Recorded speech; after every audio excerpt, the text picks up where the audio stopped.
Just think about the fun things you do online. Diving into movies you love. Shopping. Enjoying free Wi-Fi with your morning coffee. Wait, who's that guy? Meet the digital snooper. It can be your internet service provider peeking at what you do online, or a cybercriminal on a mission to snitch your credit card info, or a hacker at the next table trying to steal your sensitive data. Uh-oh. But don't worry. NordVPN keeps all these snoopers away. It makes your internet activity private, protects you from accessing dangerous websites, and lets you enjoy your favorite content securely, even while away from home. The best part? It's just a click. Yep, internet security is that easy.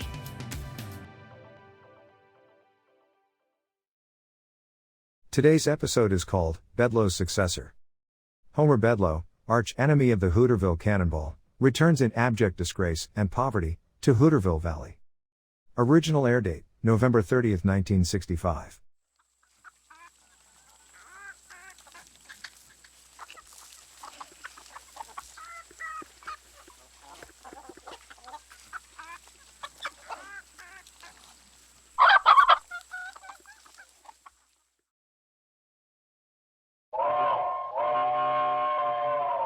Come ride the little train that is rolling down the tracks to the junction.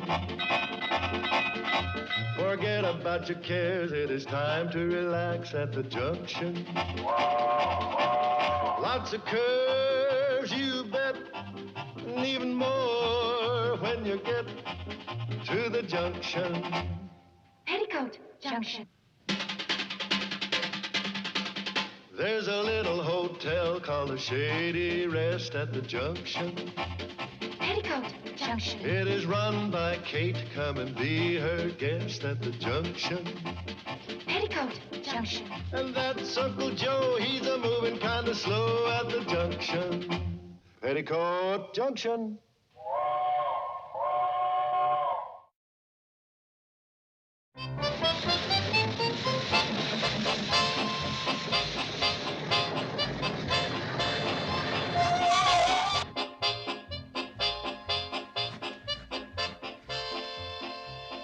There it is again, that peculiar feeling that something's going to happen. Oh. It's back. Well, you know that feeling of impending doom? You must have felt it.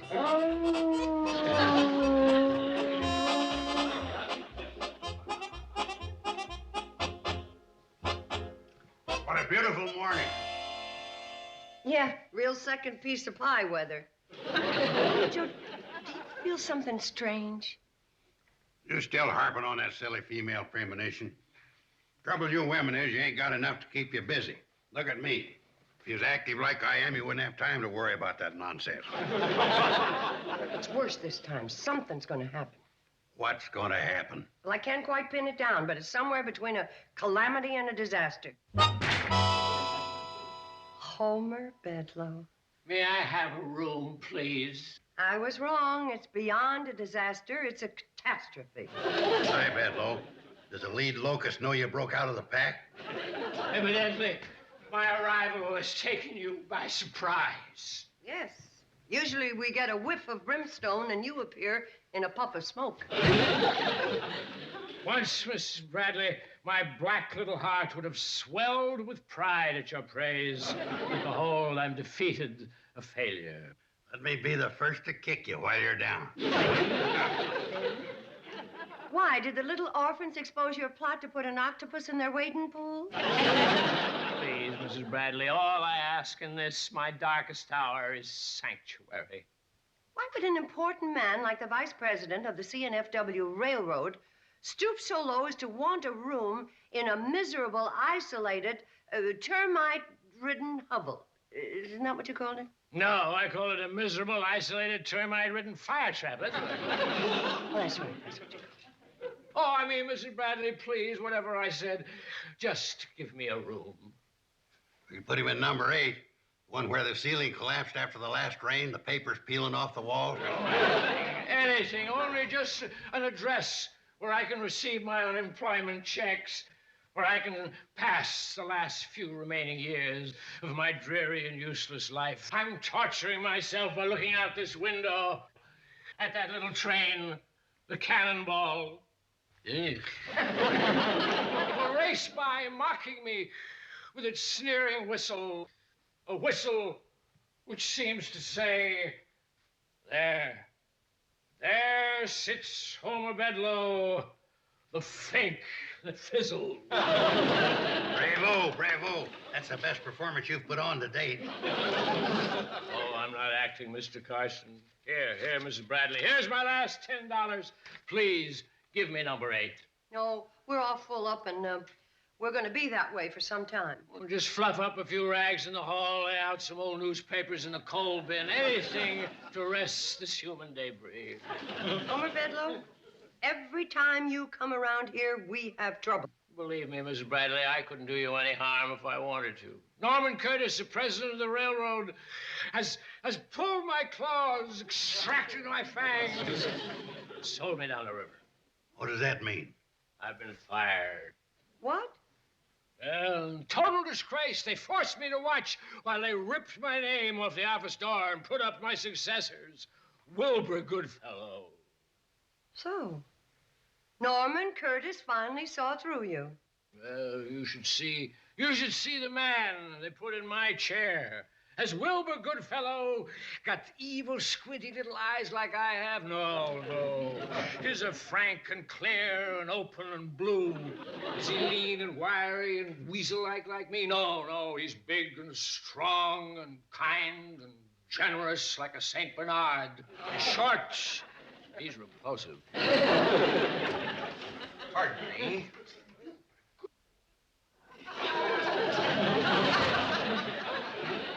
I'm looking for Kate Bradley. Oh, I'm Kate Bradley. Oh. My superior, Norman Curtis of the CNFW, asked me to stop by and pay his respects. Well, that was very nice of you. Oh. And you must be Mr. Joseph Carson. That's right. Glad to know you. What's this? What have we here? Homer Bedloe. You were warned not to come within a mile of railroad property, and you were ordered to leave these good people alone. Oh, I'm only a penniless old man. When Mr. Curtis fired me, he took away my pension. And with good cause, you plotted to destroy the Cannonball. Out! There's no place to go. My mother won't take me back. Try the Salvation Army. I did. They won't take me either. If this scoundrel has caused you any financial loss, I'm instructed to make it up to you. Oh, no, thank you very much. He didn't. I'll be here for several days inspecting the spur line and the Cannonball. Well, you're not thinking of shutting down the railroad. Good heavens, no. Mr. Curtis would as soon cut off his right arm as the Cannonball. Only the lowest of swine would think of such a thing. May I register, please? You're out of luck, good fellow. There haven't any rooms left. We do for him. For you, the hotel's off limits. Please, Mrs. Bradley, let me stay. I'll carry the luggage, fetch the ice water, page the guests. All right, Homer, you can stay. Oh, thank you, Mrs. Bradley. Front. Right this way, Mr. Goodfellow. You've made me so happy.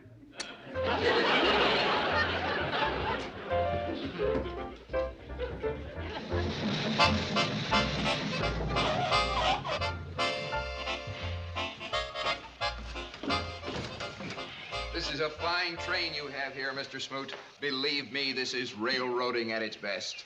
Thank you, Mr. Goodfeller. Did you hear what he said, Charlie? He sure is smart for an executive. Yeah. And Mr. Pratt, a lot of these know-it-all young engineers could take lessons from you. Oh, shucks, it ain't really me, Mr. Goodfeller. When you got a good old engine like the Cannonball, she knows when there's a friend aboard the train. It's time the railroad rewarded you men for your loyalty and hard work. When I get back to the home office, I'll put a bug in Mr. Curtis' ear. Okay, and while you're at it, don't forget to tell him about our loyalty and hard work.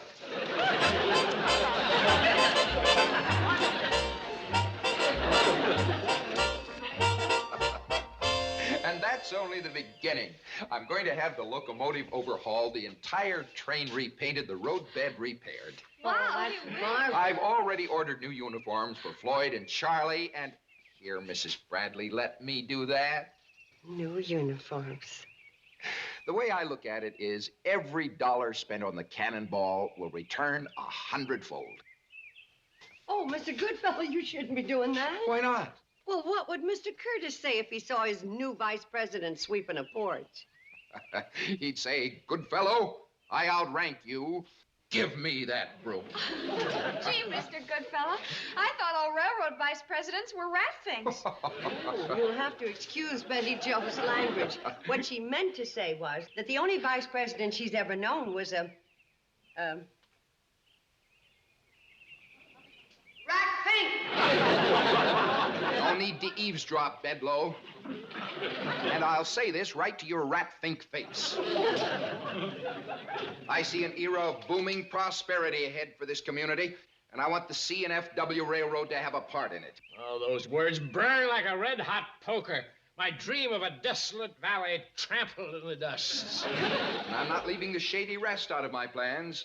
I'll have the tracks moved closer to the hotel, so your guests won't have to walk so far. Oh, I wouldn't expect anything like that. It's the least I can do, considering some of the deeds of my predecessor. When I think of what he's done to you, if you weren't an unemployed has-been Bedloe, You'd slice me within an inch of my miserable life. Exactly. Scat!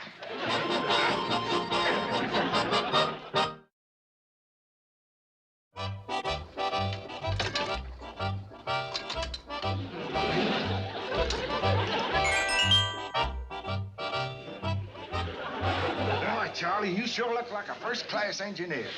Pretty good yourself. Mighty thought of you, Mr. Goodfeller. Is there a fly on my nose, Charlie? Yeah? Why? Whack it for me, would you? Oh, whack it yourself. You're closer to it. I would, but I don't want to get wrinkles in my sleeves.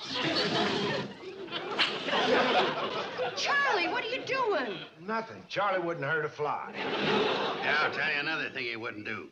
That's help a passenger on with his packages. Or either would you. Get that stuff away from me. Can't you see I'm all dressed up? Here, you take it. I'm the engineer. I'm a passenger, and Uncle Joe, don't argue. I'm due to meet Gertie Sanford and Pixley. next thing they won't want to get into the cab for fear they'll get grease on their new duds. Gosh, I never thought of that. Yeah, we better ride in the coach. Come on, boys. I'd appreciate it if I could get home and change. Gertie and I want to see the new movie at the Pixie Bijou. You'll like it. Hoot Gibson rides into this range. Oh, that was last week. This week they got another good Western. Texans don't cry. Why don't they cry, Charlie? I'll tell you why Texans don't cry. They're happy because you two chowderheads were born somewhere else.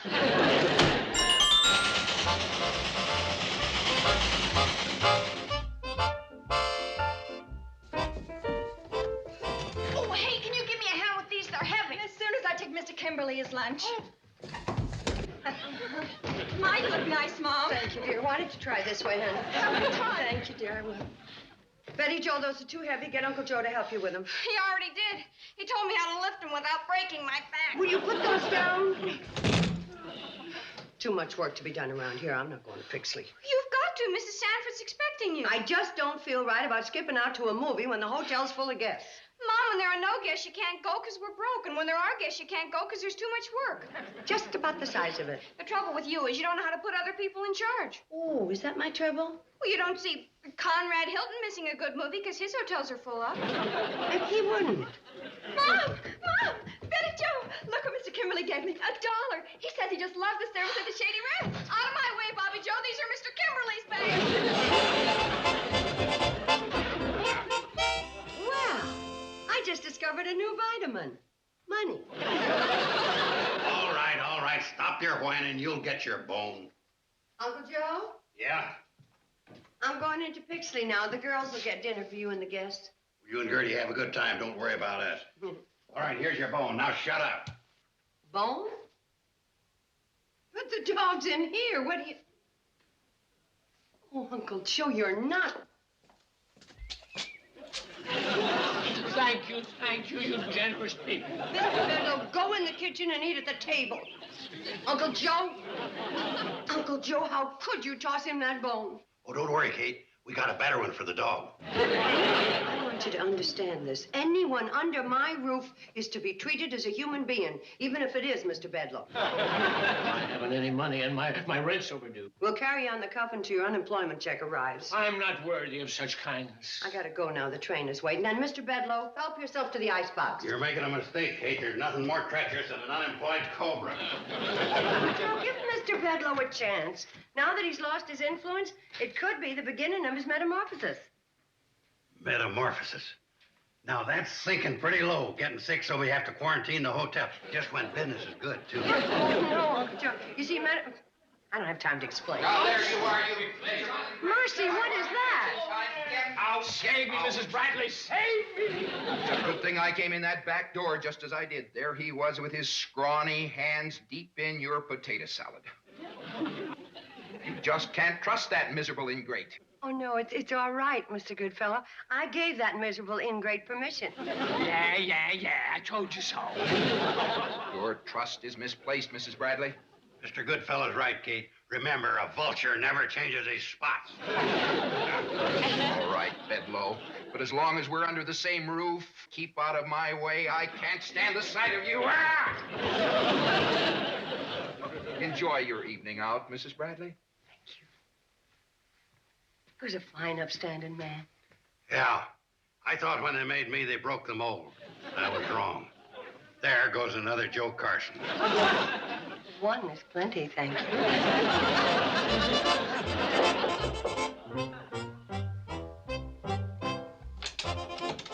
Come in. Everything's certainly going well. You speak when you're spoken to, good fellow. Yes, sir. Sit. I said sit. Yes, sir. Well, Mr. Bedloe, we're certainly putting it over, aren't we? What do you mean we're putting it over? You almost ruined everything. I don't know what you mean. Well, it's as plain as the nose on your stupid face. Look what you did to this valley. Business is booming. Everybody's happy. This hotel is thriving. You know, I could... Thresh me within an inch of my worthless life? That's the way I'd warm up. You were merely to lull these simple-minded yokels into a false sense of security. Isn't that what I did? Will you shut up and listen? You went too far. That oily, benevolent, confidence-inspiring manner of yours almost ruined my beautiful scheme. But... Hey! The farmers are shipping their crop by the cannonball. The salesmen are riding the train. If the Home Office hears that there's a profit to be made from this ramshackle branch line, I'll be ruined. I'll never be able to run the cannonball out of business. Please, give me another chance, please. The average scoundrel will be defeated, but I'm two-faced and double-brained. Back in kindergarten, when other children were studying finger painting, I was majoring in skullduggery. Then you have a new plan? Certainly, I got a new plan. Now, this is what we're going to do. First...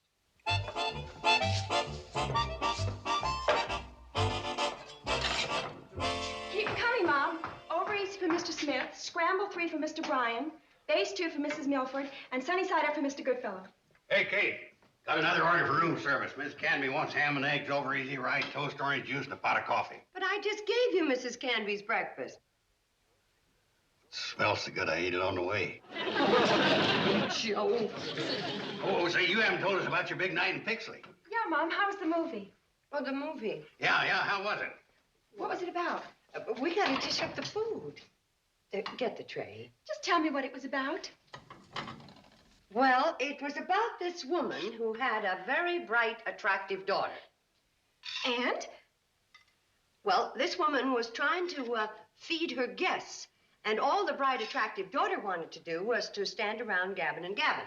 And so the guests got sore and they checked out. Oh, Mom. Now, you scoot out.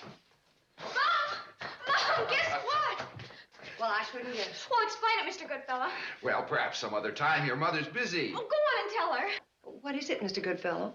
You see, she wants to hear it. Go ahead. Well, as part of my plan... Mr. Goodfellow's going to give Charlie and Floyd raises. The Cannonball's getting its face lifted. And during the operation, the main line's going to loan Charlie and Floyd a diesel locomotive. Isn't that marvelous? I think so. Well, now, let's see. Charlie and Floyd are having their faces lifted. Oh, Mom. Well, explain it, Mr. Goodfellow. Well, what Betty Jo was trying to say What I was trying to say is, Mom... Stop interrupting. Go ahead, Mr. Goodfellow. I've instructed the superintendent of the division to recondition the cannonball. And while she's in the roundhouse at Riverton, the spur line will have the use of another locomotive. Well, that's great, Mr. Goodfellow. Great.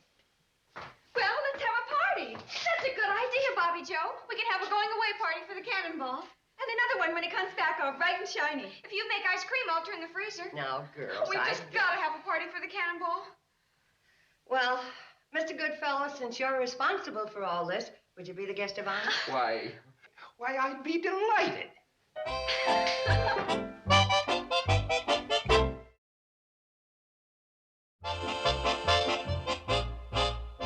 Cannonball will arrive at your foundry tomorrow night. The instant it gets there, I want you to melt it down into scrap. Yes, that's right, into scrap. Every last bolt and flake of rust. By whose authority? By the order of Homer Bedloe, Vice President of the CNFW Railroad. At last, I've signed the Cannonball's death warrant. This is my finest hour. If the cannonball is to be melted into scrap, and there's no other locomotive to pull the train, what are these people going to do? They'll fulfill my fondest dreams. They'll abandon their homes and farms. This whole valley be populated by lizards and coyotes. There's McCabe Bradley's hotel. The termites will be picking their teeth with the slivers from the shady rest. Mr. Bedloe, you are a fiend. Yeah, that's right. Winner of the Fiends National Open 3 years in a row.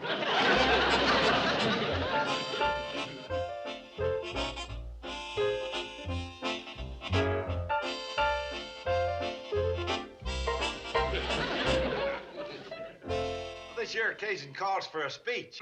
It sure does, but not by you. I think Mr. Goodfellow should say a few words. Yeah!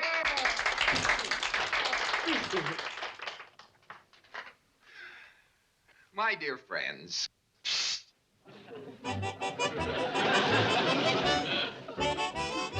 well, I hate to cut short such a happy occasion, but the good old Cannonball has a long journey ahead. We don't want to keep the men at the foundry, the roundhouse, waiting.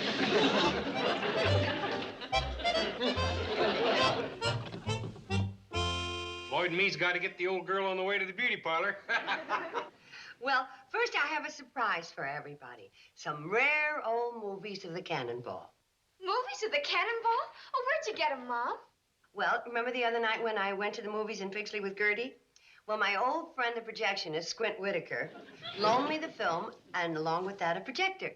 So, why don't we all go into the lobby and have our coffee and cake there? Well, after all, Mrs. Bradley, the roundhouse is... Them have their little moments. Keep this happy thought in mind. In a few hours' time, their cute little train will be melted down into a shapeless lump.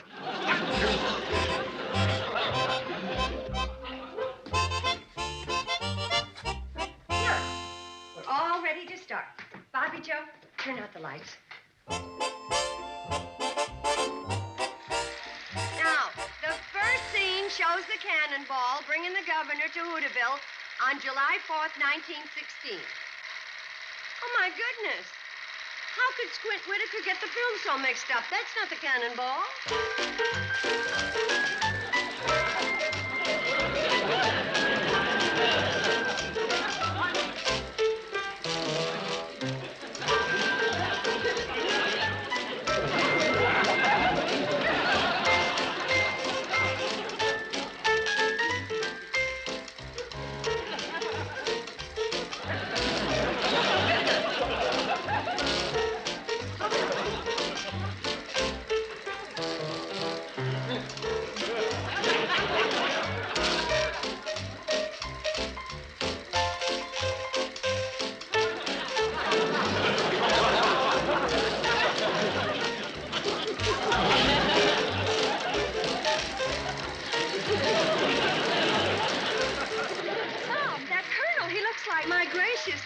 Maybe the Cannonball film's on the next reel.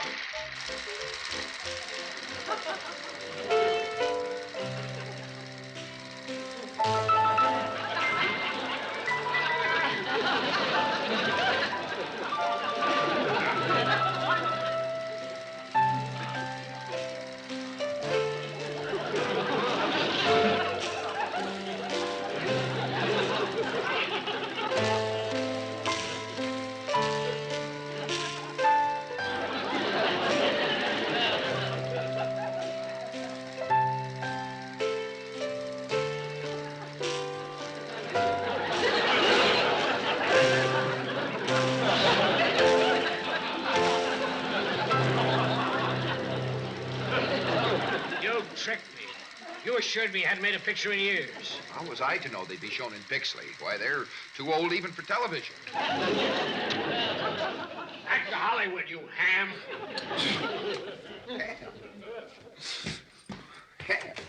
Ham? You knew it all the time, Kate Bradley. You played me like an ordinary trump, but I'll have you know down at railroad headquarters I'm still the second Barracuda. And in this devilish brain, there lurks a foolproof scheme to destroy the Cannonball forever. How long do you think you'd be vice president if Norman Curtis knew that you hired an actor to put the Cannonball out of existence? Oh, don't tell him. Don't tell him. You can't send him that film. It'd ruin me. It wouldn't be the Cannonball that melt down, but my gold cup that I won for the Fiends National Open. Gee, we sure came close to losing the train. Yeah, Mom. If you hadn't gone to the Pixley Bijou, we never would have known that Mr. Goodfellow was a movie actor.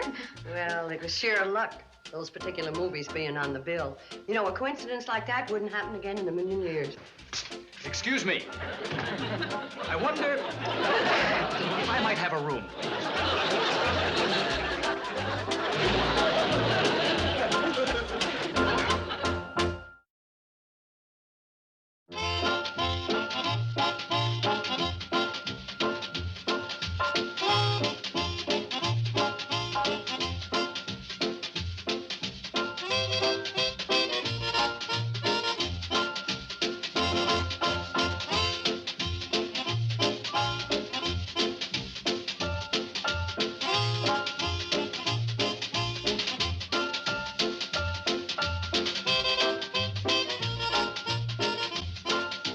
Petticoat Junction.